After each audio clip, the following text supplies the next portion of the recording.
I lived alone, so who locked the room from the inside? The apartment had been cheap.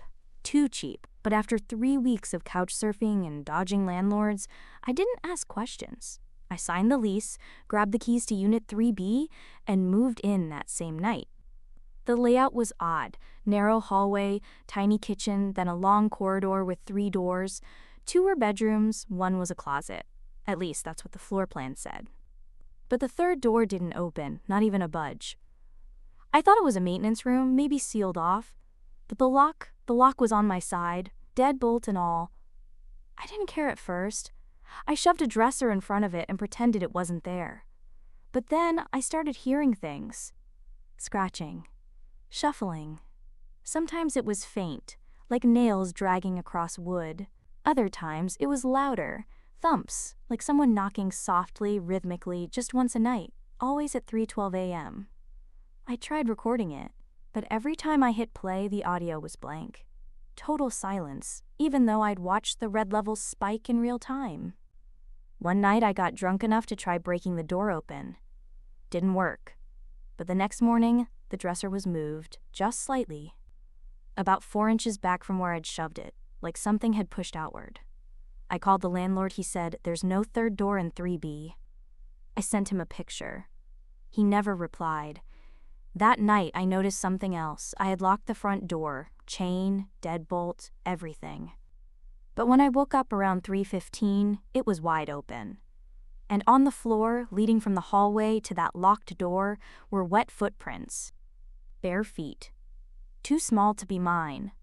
I grabbed my phone and finally decided, I'm leaving. I don't care about the deposit. But as I packed, I heard it again. 3 knocks. Then a click. The deadbolt on the door to the locked room slowly rotated and unlocked itself. And then I heard a voice from inside.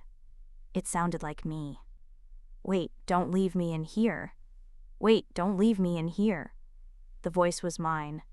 Not similar, identical. Same tone, same cracks in the vowels when I panic. It whispered through the door like a plea I didn't remember making. I froze. Not just from fear. Something deeper, like the sound reached past my ears and into a place in my head I didn't know existed. My knees buckled. I sat there, staring at the door as the lock finished turning with a quiet click. Silence. I grabbed the nearest thing, a kitchen knife from the sink. My hand shook so badly I dropped it. I backed away, whispering to myself, "This isn't real. This isn't real." But it was.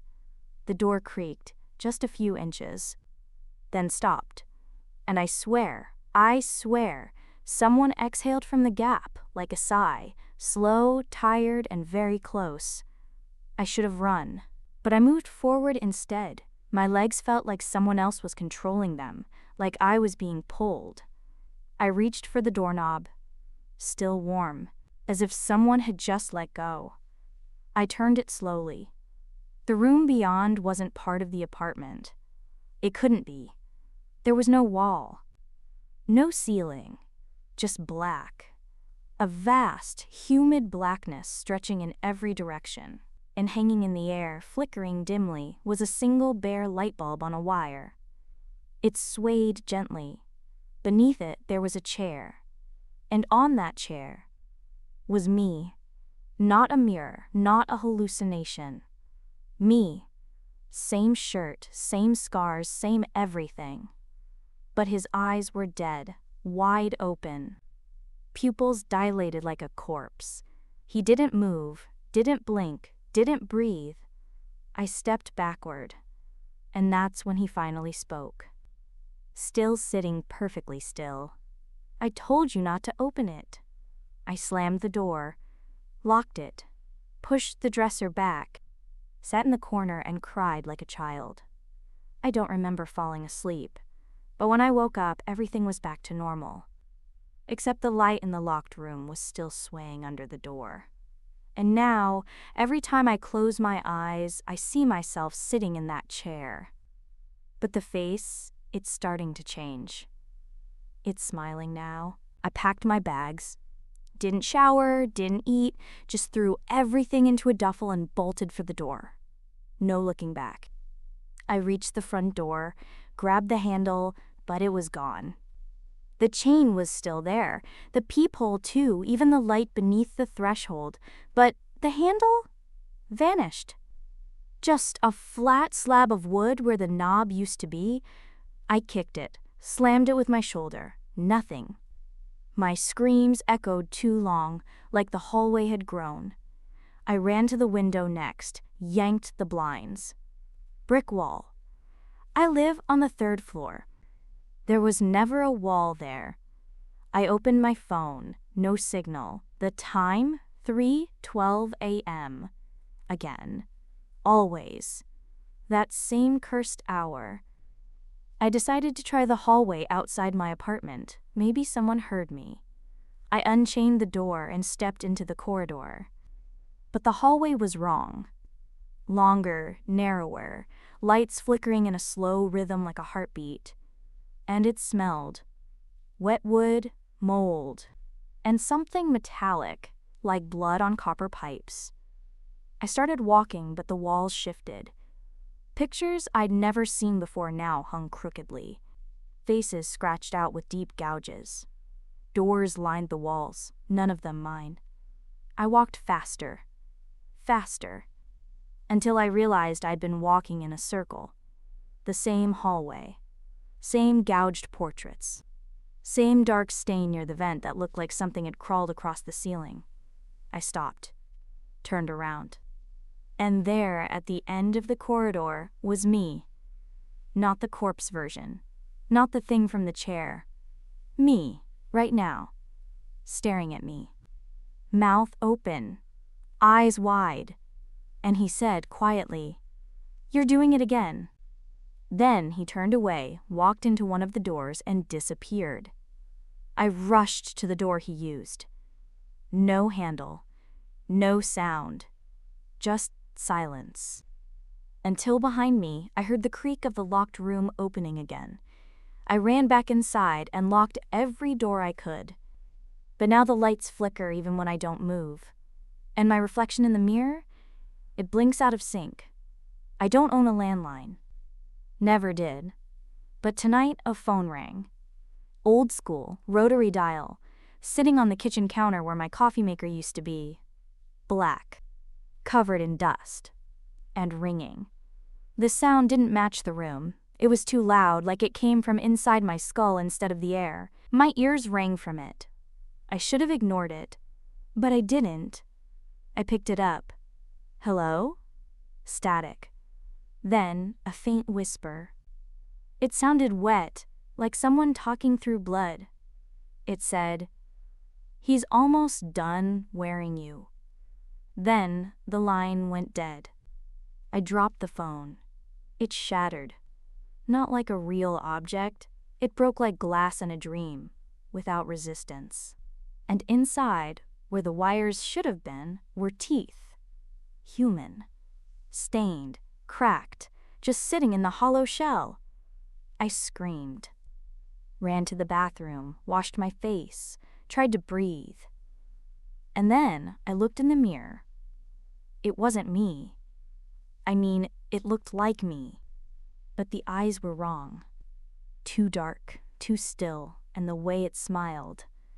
It moved before I did, like it was trying to sync up and failing. I backed away. The lights flickered again. And then every faucet in the apartment turned on at once, gurgling, choking, pouring black water. The kitchen sink, the bathtub, even the toilet. I ran to shut the valves, but when I touched the water, it was warm, thick. Not water. I looked closer. It wasn't pouring. It was crawling. Tiny pale hands were reaching out of the drains, grabbing at the air, grasping blindly like drowning children trying to climb out of hell. I slammed everything shut, turned off every light, sat in the corner of my room holding the knife again, and then the TV turned on. Old static. Then an image. Me, sleeping, right now. But from above, like someone was recording from the ceiling. I looked up. Nothing there. But on the screen, I started to move. Something was crawling into bed beside me. It looked like a shadow, shaped like a man. And it turned toward the camera and smiled. I left the TV on, didn't sleep, just stared. At some point, the camera angle changed, closer now, inches from my face. I watched myself twitch, roll over, then smile in my sleep. But I wasn't smiling. I reached for the remote. Before I touched it, the screen went black. Then my own reflection blinked back at me, but it wasn't on the TV. It was standing behind me. I turned around. Nothing. But when I looked again, it was closer. Behind me in the glass, wearing my shirt. Bleeding from the nose like I used to in winter. Eyes too wide. Skin slightly looser, like a costume that didn't quite fit. And it said, "Almost ready." I smashed every mirror in the apartment, every reflective surface. Even unplugged the microwave, the toaster, my phone. But at 3:12 a.m., the front door opened by itself. And there I was, standing in the doorway. Same face, same clothes, but smiling. Eyes calm, mouth moving perfectly in sync. He walked in, past me, and whispered, "You can go now." I tried to scream, but my voice didn't come out. Only air. I couldn't move. He turned around, looked me in the eye. And then, I was outside. Blink. Just outside the building. Sunlight. Street traffic. Normal. Except, people walked past me. Didn't look. Didn't notice me. I waved at a man. He didn't react. Tried to yell. Nothing. I ran to the window. Looked up. There I was. In the window. Watering the fake plant in the living room. Smiling. Laughing. On the phone. Living my life. But it wasn't me. He looked exactly like me, moved like me, even laughed like me. But I was standing here, watching. And then I began to fade. Literally. My hands turned translucent. Like smoke. My voice gone. My body weightless. And the last thing I saw before everything went dark was him, looking down at me, from my window, still smiling. Like he'd always been there. And maybe he had.